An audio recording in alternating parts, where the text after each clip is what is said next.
Have you got an old 20 or 50 pound note in your wallet? You might not know that after September 30th, it'll no longer be legal tender in the UK. So we're here at the Bank of England to ask the Chief Cashier, Sarah John, what you should do with your old notes. You've got until the end of September to use them. So if you've got any at home, dig them out, either take them to the shops and spend them, put them in your bank account. After the end of September, they won't be legal tender anymore. We've obviously moved now largely to the polymer notes, which are cleaner, safer and stronger. So there are £6 billion worth of the paper 20s still in circulation and £8 billion worth of the 50s still out there. Sweden is fed up with cash. It's a hassle to carry around, it can easily be stolen or misplaced, and frankly, no one is using it anymore. 10 years ago, just about 40% of their population was paying with cash, and now, only 6%. So what's their answer? To go completely cashless by March of 2023. They're even planning a crypto called the e-kroner for use starting this year. Folks, this is happening, and it's happening fast. Time to learn about Sweden's cashless plans and discuss if this could become a worldwide trend.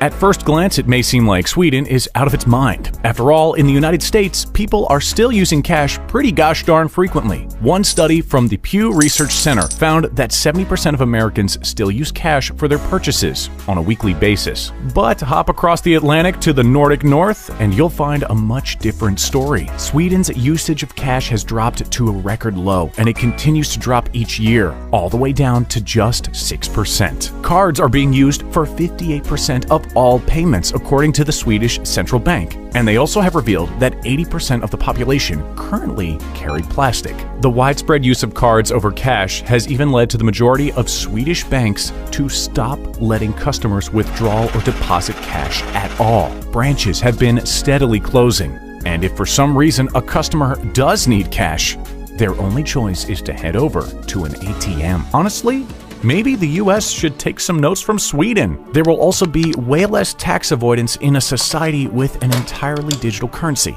And get this, there will be way less petty crime too. No more pickpockets, because there's no money in people's pockets. And certainly, small business owners will feel more safe as well, as there won't be any cash in their cash registers. In fact, don't take our word for it. Here's a quote from Christopher Lube, a general manager of a restaurant and ecological food company in Stockholm that just so happened to stop accepting cash a year ago. He said, "It's good for both the guests and for us. It's saved us a lot of time in that we don't have to count cash anymore. There's hardly been any reaction.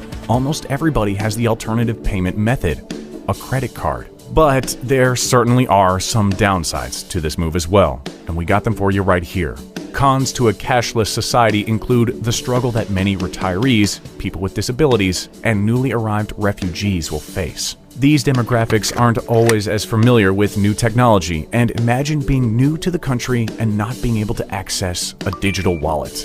You'd be out of luck with even the most mundane purchases, which includes using the toilet. Oh yes, this is a real thing. Using a public toilet in Sweden can cost as much as 10 kroner. That's about $1. And if you can't pay for it, you ain't using it. There are also concerns of the lack of freedom of choice with this move to digital currencies. Some citizens simply depend on cash, and if it's gone, well, it seems like they'll just be out of luck.